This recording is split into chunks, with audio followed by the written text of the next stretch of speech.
What's up, people? So we're back with another one. I hope you all been staying safe and staying free and had a good week, ready for this weekend and enjoying that content. Now, this banger of a video that I'm bringing to you all today is all about DigDat going to prison. So let's get into it.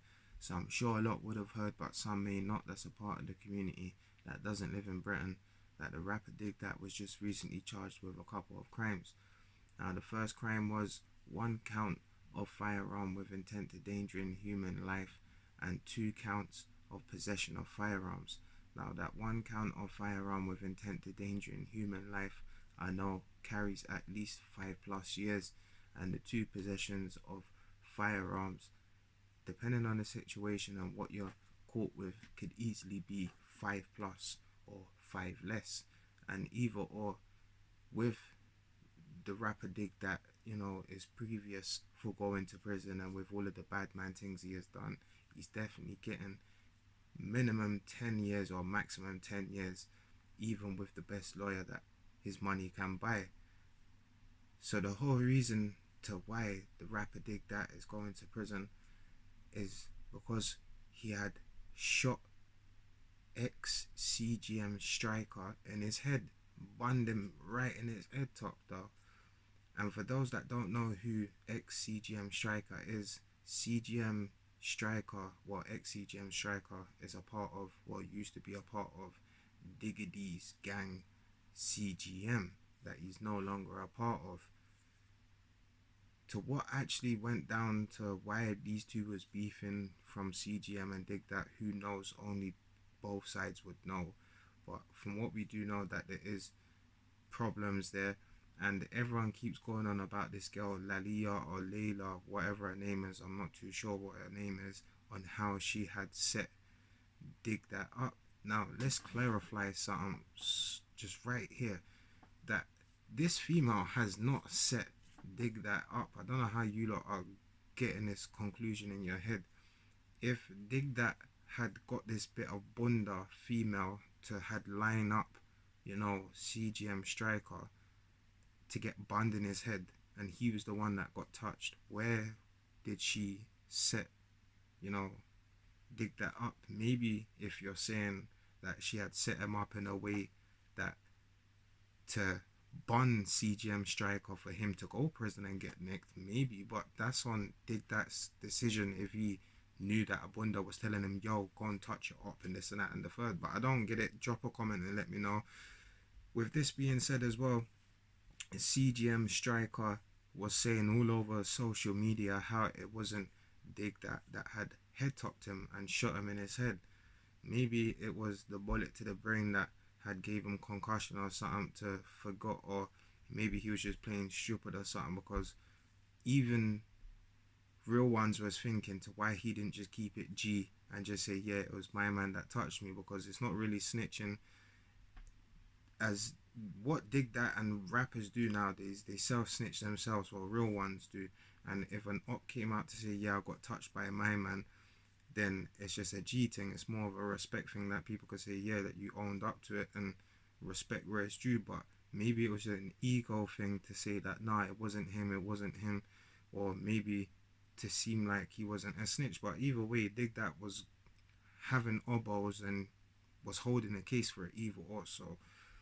But one thing I do rate ex CGM striker for is that when he got bunged in his head, shot in his head, that I've only seen this twice with two other ex-gang members, that only until, man got touched, they were happy to do gang 24/7, 365 days a year, until they got touched and had to go on a hospital bed and see paramedics and shit.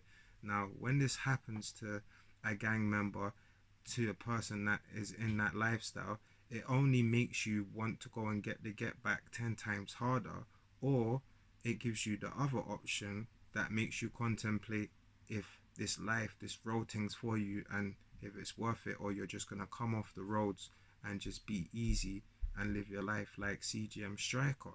But I do have to rate it though, because what CGM striker has done, he took a negative situation and turned it around, turned his life around too. I gotta rate that at the same time, that he took a negative situation that had nearly took his life, and he's doing something more impactful to the young kids of this generation though, and doing more good with the negative situation. I definitely have to rate that though, because he's practically saving and changing lives by letting man know that this ain't it though, and only until maybe it may happen to you one day, to get bun in your head or chef or whatever, to find out that it's not for you. Just like for the two gang members that had got touched of mine, that said fuck the roads. Either or, I rate it. And with the thing with CGM Striker, I do totally believe that, you know, this situation here will be an end of it, as DigDat's going to prison for quite some time, and by the time when DigDat gets out, he's going to be at least 35, late 30s, touching nearly early 40s though, not far off. So his music career is really done, and it's quite a sad situation to see that a young black brother like DigDat from Lewisham, South East London, which where I'm from, my ends, had got into a position where he did, and lost it all. But I totally get it though, because I used to be gang and I used to live that life myself, and those wouldn't get it, that doesn't understand it, as DigDat had the money to have shooters, people on the payroll to shoot people, but until you have lived that life yourself, you wouldn't understand about a man wanting to doing it himself though. He could have put someone on the payroll, and they could have missed touching this person that he really wanted to touch. Even when you get bros, friends, gang members that will touch a man for free, and it's not even a money thing, and they may miss, it will piss you off. And it's something that, at least if you take the gun, the ting, the burner, whatever you want to call it, the whap, and you let it off and you miss yourself, then it's only on you that you've got to be pissed with, that you missed and fucked up and didn't touch my man though. So I totally do get it. And this is where, as I've grown up, as a lot of people will notice now too, with certain sayings like, you can take the guy out the hood, but you can't take the hood out of the guy. DigDat was living in the sticks in a nice suburban home, probably in the sticks, but suburban-ish, you get what I'm saying, mansion-ish kind of shit, rich kind of thing. And he kept on going back to the block, chilling with the man, them doing what he does best, as what man do when they come from that kind of sort of lifestyle. But it couldn't stop the situation of him doing what he did. And the only person that he has to blame is no one but himself though. There's no Lalila, Layla, whatever this girl's name is. It's nothing but himself, because it was only him and this bit of bunda that decided to say, alright, cool, let's go and line up my man and see if we can touch him though. So he's only got himself to blame for this whole situation. But it is sad, because he is talented, but it is what it is. Now, another thing that I want to add with this situation, as I've said to the young ones, is that this is a prime example. Most rappers don't live what they talk though, as when you get these rappers, G19 and the G18, still got the Jesus piece, and she got talk and she got hook and she got hook, and all of this stupidness, yeah, and talk about,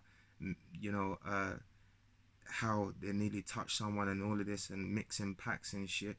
Most of these men are talking shit though, as another prime example with these two people, CB and DigDat, them living what they have, talked about. They're not portraying something to the audience that they don't live.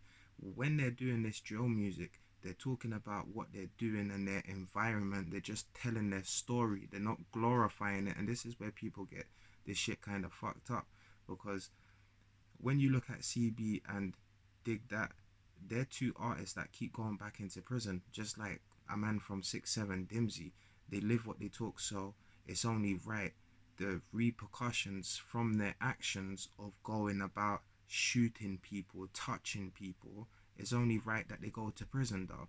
And yes, you get that couple of lucky individuals that may go around touching people and don't go to prison. But it's only a matter of time until it all catches up with them, though. And most men that live what they talk at some point is going to get jammed up for what they're doing from their actions, though. But that's the thing, you know. I guess nowadays they don't care about authentic shit of rappers. They just care about if it sounds good, and it is good. But another thing that I want to add as well is that DigDat is gonna be so pissed because now for the next how many years there's no coming back for this whatsoever, man. He has flushed his whole life down the drain just because he couldn't get that temptation and that side out of him, where he should have just took the precautions and done what every real one does and put people on the fucking payroll and make man a shooter for a reason, so you don't have to shoot and be jammed up in this predicament. As he's definitely going to be kicking himself. Yeah, he's used to going into a repetitive cycle, coming out and going back in, but this one here is going to hit hard, as this is going to be one of his longest prison terms. And by the time when he does come out, the generation's going to change, the music game is going to change, and the only thing that maybe that he could do is make a bag of music now before he goes to prison. But music's always evolving, and you have to be out on the outside in the free world in order to keep up with that, though. And that's true life talks, man. But I hope you all have enjoyed the video. Do drop your comments on your thoughts on the video about DigDat going to prison. Do stay safe, everyone, and stay free, and I'll catch you on the next one.